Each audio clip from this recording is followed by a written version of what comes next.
Greetings, comrades. Welcome to the update vlog video. So here is the mouse fully painted. All the decals are on, the water slide decals. And yeah, so here it is, the completed product. So I just want to say the scheme I did was a little different from what I originally planned, but I think it looks a lot better. So this is supposed to be a forest scheme, a little bit. And so what I did is I painted this all green, then I took a very thin brush, and I basically dipped it in my gray paint right here, and I did all that.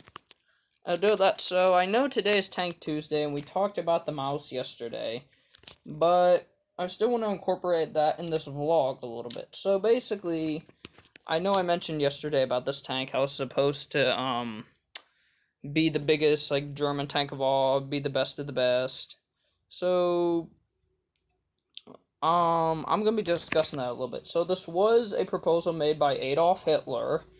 He did want an unstoppable tank, like I mentioned yesterday, which resulted in 8 to 9 inches of armor everywhere on the tank except the back, which only had about 6 inches of armor.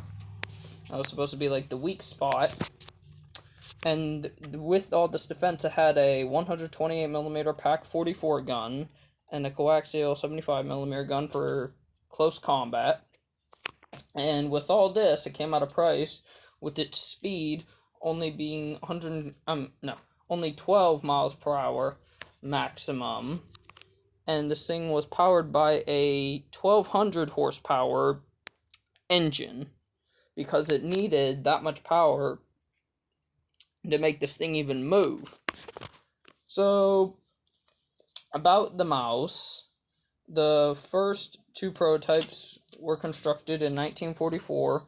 V1 had just the hull and a wooden mock turret, so they could test which guns could be fitted. And then V2, which I built, was a fully operational combat variant. And Hitler wanted 150 of these built. Now, another interesting specification about this tank is, I believe it was here at the fuel tank or up in the turret, a flamethrower could be mounted.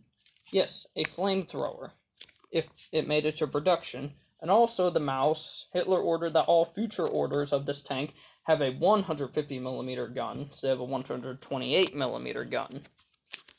So, in the end, the mouse didn't see combat. It was abandoned by the Germans because the Germans were on a losing front, and they decided that they just wanted to run.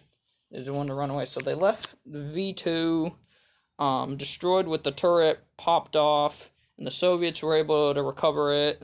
And like I mentioned in the previous video, it's now at the Kublinka Tank Museum for display.